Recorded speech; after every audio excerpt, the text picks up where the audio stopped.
Outing, airport எப்பவுமே நமக்கு fast track தான். ரூபாய் 50 டிஸ்கவுண்ட் ஆக பெறுங்கள். ஆச்சி கொழுக்கட்டை மாவு வந்தாச்சு. ஆச்சி கொழுக்கட்டை மாவிற்கு கொழுக்கட்டை அச்சை கேட்டு வாங்குங்கள்.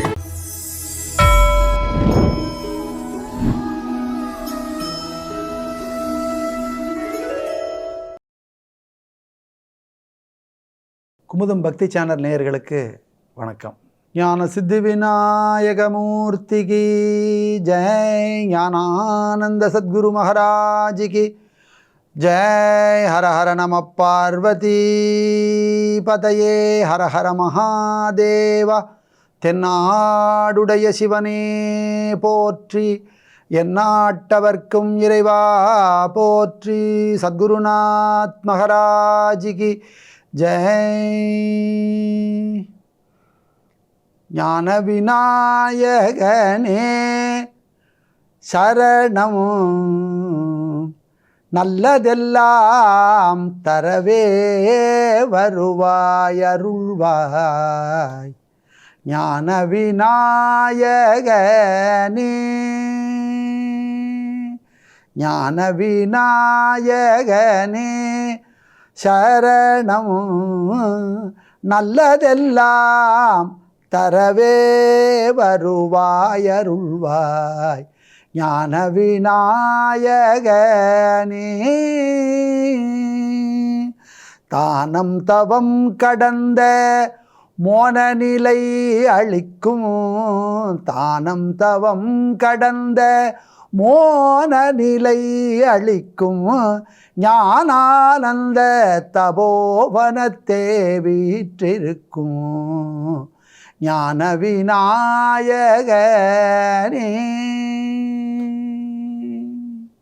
ஞான சத்குருமூர்த்திக்கு ஜெய், ஞான சித்தி விநாயகமூர்த்திக்கு ஜெய். வேதத்திலேயே பழமையான வேதமான ரிக்வேதத்தில் இருக்கிற மந்திரம், ஆச்சரியமான மந்திரம். எதை தொடங்கும் முன்னும் விக்னேஸ்வரர் தியானம் பண்ணணும் அப்படிங்கிறத அந்த பொருளை கொண்டதாக இருக்கிற ரிக்வேத மந்திரம். அதை யாராலையும் ஒதுக்கவே முடியாது.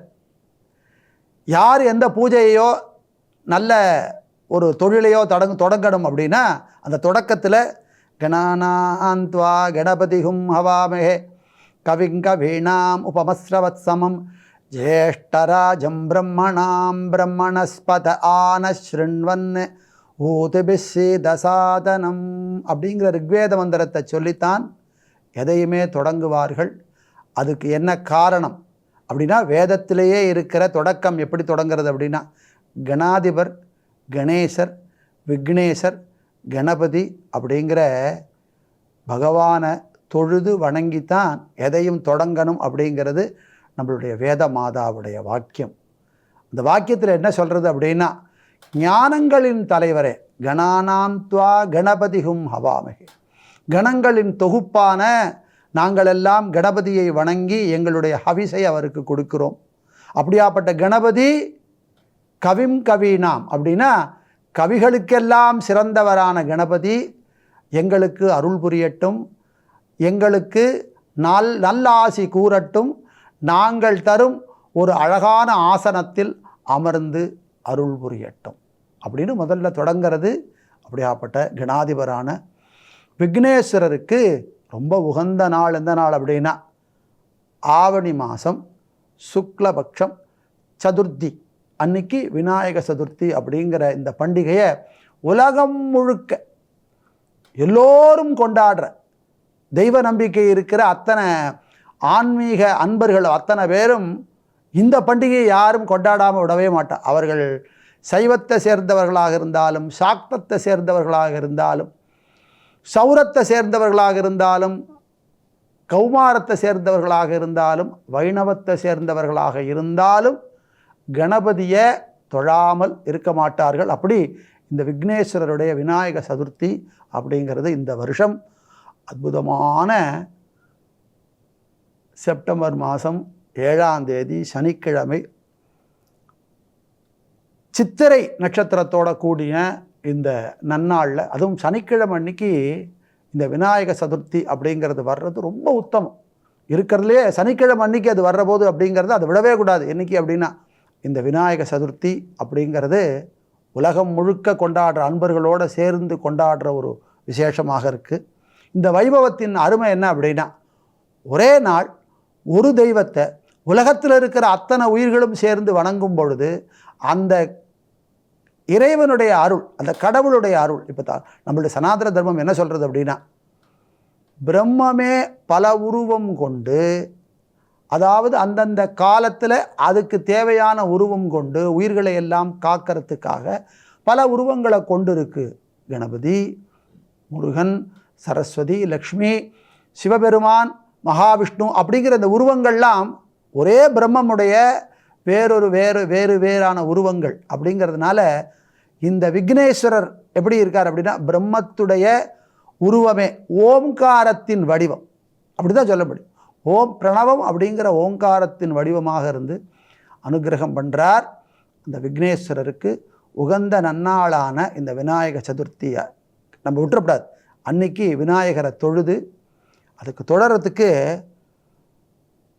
எப்படின்னா ஒரு கிரமமாக இருக்குது. நம்மளுடைய சனாதன தர்மத்தில் இந்த விநாயக சதுர்த்தி எப்படி கொண்டாடணும் அப்படின்னு ஒரு கிரமம் இருக்குது. அந்த கிரமத்தோடு கொண்டாடுறதுக்கு முடியலைன்னா கூட விநாயகரை அவாளுக்கு என்ன முடியுமோ அந்த அளவுக்காவது விநாயகரை வழிபட்டு அவருடைய பேரருளை பெறத்துக்கு உள்ள நன்னாள். இந்த விநாயகருடைய பெருமை எங்கே பேசப்படுறது அப்படின்னா, வேதத்தில் பேசப்படுறதுங்கிறத முன்னாடி பார்த்தோம், புராணங்கள்லேயும் பேசப்படுறது. அப்படிங்கிற ஒரு ஆச்சரியமான ஒரு விஷயத்தை எங்கே போய் தெரிஞ்சுக்கலாம் அப்படின்னா, நமக்கு தமிழில் அருணகிரிநாதர் அருமையான திருப்புகழ் பாடி கொடுத்துருக்கார். கைத்தல நிறைகனி அப்பமோடு அவல் பொறி கப்பிய கரிமுகன் அடிப்பேணி கற்றிடும் அடியவர் புத்தியில் உறைபவர் கற்பகம் என வினை கடிதேகும் மத்தமும் மதியமும் வைத்திடும் அரண்மகன் மற்பொரு திரள் புய மதயானை மத்தளவயிரனை உத்தமி புதல்வனை மட்டவிழ் மலர் கொடு பணிவேனே அப்படின்னு இந்த விநாயகரை விடாமல் பணிவேன்னு சொன்னவர் அப்புறம் என்ன சொல்கிறார், முற்படுகிரிதனில் முத்தமிழடைவினை முப்படுகிரிதனில் முப்பட எழுதிய முதல்வோனே. இது எங்கே இருக்குது அப்படின்னா, வியாச பகவான் இந்த மகாபாரதத்தை தான் சொல்ல ஒருத்தர் எழுதணும்னார். அவர் என்ன சொல்கிறார் அப்படின்னா, நான் வேகமாக சொல்லுவேன், என் வேகத்துக்கு தகுந்த மாதிரி ஒருத்தர் எழுதணும். அது எதை கொண்டு எழுதணும் அப்படின்னா, ஒரு மயில் இறக, அந்த காலத்தில் மயில் இறக ஒரு மையில் தோய்த்து எழுதுறது அப்படிங்கிறது ஒரு வழக்கம் உண்டு. இல்லைன்னா என்ன பண்ணணும், எழுத்தாணி கொண்டு எழுதணும். இப்படி மயிலை தோச்சி எழுதுறதுக்கு கூட வேகம் பத்தாது. எழுத்தாணிகளால் எழுதினா கூட எழுத்தாணி எல்லாம் உடஞ்சி போயிடும். யாரை கூப்பிடலாம் அப்படின்னா, யாரை கூப்பிடலான்னு நினச்சிட்டே இருக்கிற போது விக்னேஸ்வரர் அங்கிருந்து வந்தாராம். நான் எழுதுறேன்னாரா. எப்படி எழுத முடியும் சுவாமி, நான் வேகமாக சொல்லுவேன், நீங்கள் எந்த வேகமாக வேணாலும் சொல்லுங்கோ, என்கிட்ட ஒரு எழுத்தாணி இருக்குது, அது தேயவே தேயாது. எந்த எழுத்தாணி அப்படின்னாராம். ஒரு காலத்தில் கஜாசுரனை சம்ஹாரம் பண்ணுறதுக்கு அவன் ஒரு வரம் வாங்கியிருந்தானான். என்னால் எந்த ஆயுதத்தாலையும் என்னை கொல்ல முடியாது அப்படின்னு. ஆயுதத்தால் கொல்லலை, என்னுடைய கொம்பால் கொல்றேன்னு இந்த கொம்பை ஒடித்து கஜாசுரனை வதம் பண்ணார் அந்த கஜமுகரான விநாயகர். அந்த கொம்பு என்கிட்ட கையில் இருக்குது, அது எதுலேயும் அது தேயாது அப்படின்னு சொல்லி அதை கொண்டு மேரு சிகரத்தில் இந்த மகாபாரதத்தை எழுதினார் அப்படிங்கிறது புராணம் சொல்கிறது. முத்தமிழடைவினை முப்படுகிரிதனில் முப்பட எழுதிய முதல்வோனே. அப்புறம் என்ன அப்படின்னா, எதை தொடங்கினாலும் விநாயகரை வணங்கித்தான் தொடங்கணும் அப்படின்னு வேதமே சொல்லிடுது. இந்த புராணம் என்ன சொல்கிறது அப்படின்னா, முப்புறம் எரி செய்த அச்சிவன் உரை ரதம் அச்சது பொடி செய்த அதிதீர. நம்ம இந்த பக்தியில் தோய்ந்து இந்த சனாதன தர்மத்தில் இறைவனை அடையறதுக்கு என்ன மார்க்கம்னா, நீங்கள் நிறையா விஷயத்தை இழந்தால் இறைவனை அடையலாம். என்னென்ன அப்படின்னா, ஆணவம், கண்மம், மாயை, இந்த மும்மலங்களும் உங்களை விட்டு நீங்கிடுத்துனா, அதாவது அழுக்கே இல்லாமல் ஆயிடுவேள், இறைவன் உங்கள்கிட்ட வந்துடுவான்னு ராமகிருஷ்ண பரமஹம்சர் சொல்கிறார். அப்படி அந்த மும்மலங்களும் ஒரு கோட்டைகளாகி இந்த பக்தர்களுக்கெல்லாம் எதிர்த்து நின்று, அதாவது சிவன் சொன்ன தர்மத்துக்கு எதிர்த்து நின்றதுனால சிவபெருமான் அதை ஓர் அம்பால எய்தார். மேருவ வில்லாக கொண்டு வாசுகிய நானாக கொண்டு அக்னிய அம்பாக கொண்டு எய்தார்னு புராணம் சொல்கிறது. அப்படி எல்லாரும் சிவபெருமானுக்கு சகாயம் பண்ணணும்னு 4 வேதமும் தேராச்சு. பிரம்மா சாரதியானார். சிவபெருமான் போய் அந்த சாரத்தியம் பண்ண பிரம்மா சாரத்தியம் பண்ணுற தேரில் காலை வைக்கிறார். வச்ச உடனே அந்த தேருடைய அச்சு முறிஞ்சது. ஏன் அப்படின்னா பிள்ளையாரை வணங்கலை. விநாயகரை வணங்காமல் ஏதாவது தொடங்கினா அந்த காரியம் அதாவது ஜெயிக்க முடியாது, அதுக்கு வெற்றி கிடைக்காது. அதனால் சிவபெருமானுக்கு தெரியாது தானே, அவர் இந்த தேவர்களுக்கெல்லாம் இது ஒரு படிப்பினையாக ஆகட்டும் அப்படின்னு சொல்லி தன் காலை வச்சார். அந்த அச்சு முறிந்தது. இப்போ தேவர்கள் எல்லாமுக்கும் ஒரு படிப்பினை வந்தது. ஆகா, அச்சே முறிந்தது. வேத தேருடைய அச்சு முறிந்ததுன்னா யாரை நம்ம வணங்காமல் வந்துட்டோம் அப்படின்னா விநாயகரை வணங்கலை. பிரம்மா சொன்னார், முதல்ல செய்ய வேண்டியது மஞ்ச பிள்ளையாரை பிடிச்சி வச்சு ஓம் கம் கணபதயே நமஹா அப்படின்னு ஒரு பூஜை பண்ணாமல் இதை தொடங்கினோமே. இப்போ என்ன அப்படின்னா இப்போ அவருக்கு பூஜை பண்ணணும்னு பூஜை பண்ண உடனே அந்த அச்சு முறிந்தது. சரியாச்சு. சிவபெருமான் அதில் காலை தூக்கி வச்சு ஏறி நின்று முப்புறத்தையும் எரிந்தார். முப்புறம் எரி செய்த அச்சிவன் உரை ரதம் அச்சது பொடி செய்த அதிதீர. இது மட்டுமா அப்படின்னா இன்னும் பல விஷயங்கள் புராணத்தில் சொல்லப்படுறது. தேவர்களும் அசுரர்களும் சேர்ந்து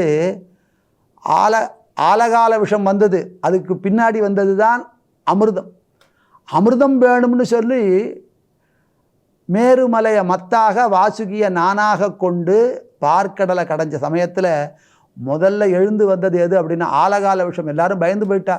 அதை என்ன பண்ணுறது அப்படின்னா சிவபெருமான்கிட்ட பிரார்த்தனை பண்ணுறா எல்லாரும். அவர் சொல்கிறார், நான் ஆலகால விஷத்தை எடுத்து சாப்பிட்டுட்டு நீலகண்டனா ஆயிடுறேன். ஆனால் இந்த ஆலகால விஷம் ஏன் வந்தது அப்படின்னா நீங்கள் விநாயகரை வணங்கலை. அப்போ என்ன பண்ணா அப்படின்னா பார்க்கடலில் இருக்கிற நுரையெல்லாம் சேர்த்து ஒரு விநாயகராக வணங்கினார். அந்த விநாயகர் தான் இன்றைக்கி திருப்புறம்பயம் அப்படிங்கிற ஆலயத்தில், கும்பகோணத்துக்கு மிக அருகில் இருக்கிற ஆலயத்தில் நுரையால் ஆன விநாயகராக அங்கிருந்து, அதாவது சிப்பிகள் அந்த விநாயகருடைய திருமேனிலே நீங்கள் பார்க்கலாம். இப்போ தேனால் அபிஷேகம் பண்ணிகிட்டே இருப்பா விநாயகர் சதுர்த்தி அன்னைக்கு. அவருடைய திருமேனி எப்படி இருக்கும் அப்படின்னா அப்படியே அந்த பார்க்கடலில் அப்படி திரண்ட அந்த நுரையால் ஆன சிப்பிகளால் ஆன திருமேனியாக இருக்குது. அந்த விநாயகரை தேவர்கள் அன்றைக்கி பிடிச்சி வச்ச விநாயகரை இன்றைக்கி நம்ம பார்க்கலாம். அப்படி எல்லா தொடக்கத்துக்கும் காரணம் விநாயகரே. அவருடைய பெருமை வேதத்தில், புராணத்தில், இதிகாசத்தில் எல்லா இடங்கள்லையும் நிறைஞ்சிருக்கார். எப்படி நிறைஞ்சிருக்கார் அப்படின்னா ஓம் அப்படிங்கிற பிரணவமே வேத 4 வேதம் 6 சாஸ்திரங்களாக எல்லாவாகவும் பரவி இருக்கிறது போல விநாயகருடைய பெருமை எல்லா இடத்துலையும் வேத சாஸ்திர புராணங்கள் எல்லாத்துலேயும் இருக்குது. அப்படியாப்பட்ட விநாயகர் நமக்கு அனுகிரகம் பண்ணணும்னு சொல்லி நம்ம ஊரில் கிராமங்களில் ஆலமரம், அரச மரம், குளக்கரை, நதிக்கரை, தெருமுக்கு எல்லா இடத்துலையும் கோவில் கொண்டு என் பக்தர்கள்லாம் எங்கெங்கே இருக்காலோ அந்தந்த இடத்துலலாம் நான் வாசம் பண்ணுறேன். தெருவுக்கு தெரு வாசம் பண்ணி எல்லாருக்கும் அனுகிரகம் பண்ணுறேன். என் பக்தர்களுடைய கூட இருக்கேன் அப்படின்னு அவளுடைய சுகத்துக்கும் துக்கத்திலையும் பங்கு கொண்டு அவளுக்கு கூடவே இருந்து அனுகிரகம் பண்ணுற மங்களமூர்த்தியாக இருக்கிற விநாயகருக்கு இந்த வருஷம் செப்டம்பர் மாதம் 7ஆம் தேதி அன்னைக்கு சதுர்த்தி விரதம் இருந்து அவரை வணங்க நமக்கு என்ன வேண்டுமோ அத்தனையும் அனுகிரகம் பண்ணுறார். அந்த சதுர்த்தி விரதமே எப்படி வந்தது அப்படின்னா சந்திரன் அவருக்கு 15 நாள் அவருடைய ஒளி குன்றும், அப்புறம் 15 நாள் ஒளி அப்படி வளரும். அவருக்கு என்ன அப்படின்னா அப்படி வளர்ந்துட்டு இருக்கிறவர் இந்த பிள்ளையார் கையில் அழகான ஒரு மோதகத்தை எடுத்துட்டு அப்படி ஆடி ஆடி ஆடி ஆடி வந்தாரா. அப்படியாப்பட்ட பிள்ளையாரை பார்த்து கொஞ்சம் சிரிச்சுட்டார். ஏன்னா யானை முகமாக இருக்குது, முரம் போல காது இருக்குது, ஒரு பானை போல் வயிறு இருக்குது, தொப்பை இருக்குது, அதில் ஒரு கொம்பை உடைச்சி வச்சிருக்கார். அப்படி சிவந்த மேனியாக இருக்கார். அழகான ஒரு சிந்தூரத்தை இட்டுருக்கார். ஒரு பூணல் அணிஞ்சுருக்கார். எப்படின்னா நாக யஜ்ஞோபவீதம். சிவபெருமான் எதெல்லாம் உடம்புல சாத்தின்னு இருக்காரோ அந்த நாகங்களை எல்லாம் யஜ்ஞோபவீதமாக சாத்தின்னு இருக்கார். இப்படி விசித்திரமான உயிர் உருவத்தோடு இருக்கிறவரை பார்த்த உடனே என்னாச்சு அப்படின்னா சிரிப்பு வந்துடுத்து. சிரித்தார், சிரித்ததுனால சாபம் பெறப்பட்டார், சாபம் பெற்றார். அந்த சாபம் நீங்கிறதுக்கு சந்திரன் அனுஷ்டித்த விரதம் தான் அந்த சதுர்த்தி விரதம். அதனால் என்ன அப்படின்னா இது நடந்தது ஒரு 4ஆம் பிறை அன்னைக்கு. அதனால் 4ஆம் பிறை அன்னைக்கு இவர் நாம் யாரும் இந்த சந்திரனுடைய திருமுகத்தை பார்க்கப்படாது. 3ஆம் நாள், அதாவது அமாவாசைக்கு 3ஆம் நாள் சந்திர தரிசனம். அதாவது அமாவாசை முடிஞ்சு 4ஆவது நாள் என்ன அப்படின்னா சதுர்த்தி அன்னைக்கு 4ஆவது நாள் சந்திரனை பார்க்க நாய்படாத பாடுபடுவோம் அப்படின்னு உலக வழக்கு. அப்படி இல்லை, 4ஆவது நாள் அந்த சந்திரனை பார்க்க நாய்படாத பாடுபடுவோம்னு இல்லை, நாயகனை தரிசிக்கிறதுக்குள்ள பாக்கியம் கிடைக்கும். அப்படின்னா ஒரு அனுபவம் பெற்று அதனால் துயரம் ஏற்பட்டு இதுக்கு விமோச்சனம் விநாயகரே அப்படின்னு நாயகருக்கெல்லாம் மேலானவர், எல்லா தெய்வங்களுக்கும் மேலானவரான விநாயகருடைய அருளை பெற்று அது பார்த்த தோஷம் நீங்க அந்த விநாயகருடைய அருளை பெற்று அன்னைக்கு அது பார்த்த தோஷம் நீங்க விநாயகருடைய அருளை பெறலாம். அப்படிங்கிறதுனால அந்த கம் கணபதையே நமஹா அப்படிங்கிற அந்த மூல மந்திரம் காதில் பட்டுருத்துனா, காதில் அந்த ஒலி மந்திர ஒலி பட அந்த 4ஆவது நாள், அதாவது வளர்பிறை சதுர்த்தி அன்னைக்கு விநாயகரை தரிசனம் பண்ண பலனை விநாயகர் கொடுத்துட்றார். அந்த மந்திரம் காதில் பட்டாலே அது எப்போ வரும் அப்படின்னா வேத மந்திரங்கள் சொல்லி வேள்விகள் செய்கிற கணபதி ஹோமம், அந்த கணபதி ஹோமம் செய்கிற நேரம் எந்த நேரம் அப்படின்னா இந்த கணபதி பேரிலேயே ஒரு நாளில் ஒரு நாழிகை இருக்குது. அது என்ன நாழிகை அப்படின்னா 4 மணியிலிருந்து 5 மணி வரைக்கும் உள்ள நேரம் கணபதி நேரம். அந்த நேரம் ஒரு நாளில் ரொம்ப முக்கியமான நேரம், கணபதி காலம்னு சொல்லப்படுறது. அந்த நேரத்தில் தான் கணபதி ஹோமங்கள்லாம் காலையில் பண்ணுறது. அந்த நேரத்தில் சொல்லப்படுற மந்திரம் கம் கணபதையே நமஹா. அந்த கம் கணபதையே நமஹாங்கிறது காதில் ஒலிச்சாலே அந்த சந்திரனுடைய தோஷம் பார்த்த தோஷம் நீங்கும். இதுவையெல்லாம் இந்த சதுர்த்தி விரதத்துடைய மகிமையில் அழகாக சொல்லப்படுறது. அப்படி பிடிச்சு வச்சா பிள்ளையார் அப்படின்னா என்ன அப்படின்னா மஞ்ச பிள்ளையார் பிடிச்சு வச்சு தான் அந்த விநாயகர் பூஜையே தொடங்கணும். இந்த விநாயக பூஜை மட்டுமில்லை, இன்னுமே எந்த தெய்வத்துக்கு பூஜை பண்ணாலும் மஞ்ச பிள்ளையார் பிடிச்சி வச்சு அவருடைய அனுகிரகத்தை வாங்கிண்டு அந்த அனுஜ்ஞத்தை வாங்கிண்டு தான் ஸ்ரீராமநவமி பூஜை, கிருஷ்ண ஜெயந்தி பூஜை, நவராத்திரிக்கு பூஜை, அப்புறம் தீபாவளிக்கு மகாலட்சுமி பூஜை, எந்த பூஜை பண்ணாலும் முதல்ல பிள்ளையாரை பிடித்து வைத்து பிள்ளையாருக்கு பூஜை செய்கிறது தான் ரொம்ப விசேஷம். அப்படி பிடித்து வைத்து பிள்ளையாருக்கு பூஜை பண்ணுறது இந்த விநாயக சதுர்த்தியோட விசேஷம். அவர் எதை பிரீத்தியாக ஏற்றுக்கிறார் அப்படின்னா அருகம்புல். யோதூர்வாங்குரேர் யஜதி ச வைஷ்ரவணோ அபமோ பவதி அப்படின்னு வேதம் சொல்கிறது. உபனிஷத் மந்திரம் என்ன சொல்கிறது அப்படின்னா அதர்வ சீரிஷ மந்திரத்தில் ஒரு தூர்வ பில்வம் அப்படின்னா என்ன, ஒரு அருகம்பில்ல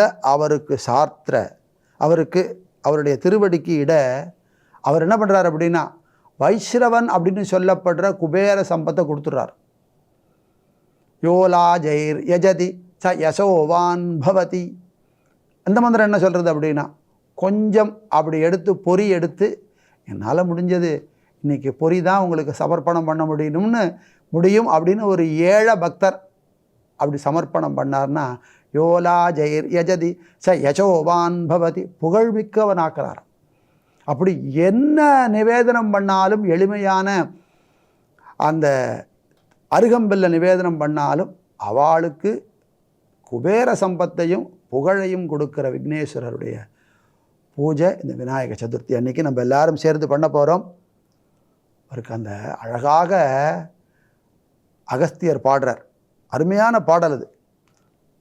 பிள்ளையார் பிள்ளையார் பெருமை வாய்ந்த பிள்ளையார், பிள்ளையார் பிள்ளையார் பாரிலெங்கும் பிள்ளையார், மஞ்சளிலும் மண்ணிலும் மந்திரம் மோத ஓடி வந்து மனக்கவலை போக்கடிக்கும் மகிமை வாய்ந்த பிள்ளையார், பிள்ளையார் பிள்ளையார் பெருமை வாய்ந்த பிள்ளையார், பிள்ளையார் பிள்ளையார் பெருமை வாய்ந்த பிள்ளையார். அகஸ்தியர் இதை மாதிரி நிறையா பாடல்கள் நம்ம பிள்ளையார் பேரில் எளிமையான பாடல்களை பாடி நமக்கு விநாயகருக்கு போற்றி செய்யறதுக்கு அனுகிரகம் பண்ணியிருக்கார். அதில் மண்ணால் ஆன பிள்ளையாரை பூஜை பண்ணுறது தான் ரொம்ப உத்தமம். அந்த மண்ணுக்கு என்ன விசேஷம் அப்படின்னா, ஐம்பூதங்களில் மண் ஒன்று, அந்த மண்ணுக்குள்ள இந்த 4 பூதங்களும் இருக்குது. அப்படின்னா என்ன? மண், தீ, நீர், காற்று, ஆகாயம். இந்த 5ல் இந்த மண்ணுக்குள்ள மித்த 4ம் இருக்கான். அதனால் ஐம்பூதங்கள் வடிவாக இருக்கிற விநாயகருக்கு இந்த ஐம்பூதங்களிலிருந்து விளைந்த, ஐம்பூதங்களால் விளைந்தது தான் புஷ்பம், பழங்கள், அப்புறம் தானியங்களால் ஆன விசேஷமான பக்ஷணங்கள் என்னென்ன அப்படின்னா மோதகம், அப்பம், எள்ளுருண்டை, அப்புறம் என்ன அழகா அதாவது சுவையான பாயசம். இவை எல்லாம் என்ன அப்படின்னா எல்லாம் பஞ்சபூதங்கள்லேருந்து உண்டானது. அப்புறம் எல்லா இலைகளும் அன்னைக்கு வன்னி, கொன்றை இலை, மந்தார இலை இவையால் அர்ச்சனை, அருகம்புல்லோடு சேர்த்து இவையும் வைத்து அர்ச்சனை. அப்புறம் எல்லா விதமான புஷ்பங்களும், காட்டு புஷ்பங்கள் முதற்கொண்டு பிள்ளையாருக்கு பிரீதி. அப்படி அன்னைக்கு பிரீதி ஆயிடுது. அவர் எல்லாத்தையும் ஏற்றுக்கிறார், உகந்து ஏற்றுக்கிறார். ஒரே ஒரு விஷயம் யாரும் மறக்கக்கூடாது, அன்னைக்கு விநாயகருக்கு துளசியால் அர்ச்சனை பண்ணணும். அந்த ஒரு நன்னாள் மட்டும், மற்ற நாளில் துளசியில் அர்ச்சனை பண்ணக்கூடாது அப்படின்னு அர்ச்சனை விதி சொல்கிறது.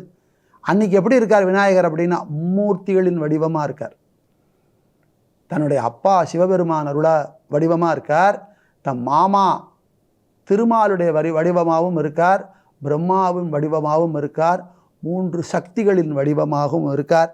அப்படி ஸ்தல சுத்தி பண்ணி கோலமிட்டு ஆசனத்தில் அவர் அமர வச்சு அவருக்கு அர்க்க புஷ்பம் அப்படின்னு சொல்லப்படுற அழகான எருக்க மாலை, அதனால் மாலை அணிவித்து எல்லா தடையும் நீங்கணும் அப்படின்னு சூரியனுடைய பிரீதியும் அவருடைய அனுகிரகம் தனக்கு வேணும்னு பிரார்த்தனை பண்ணிக்கணுமா.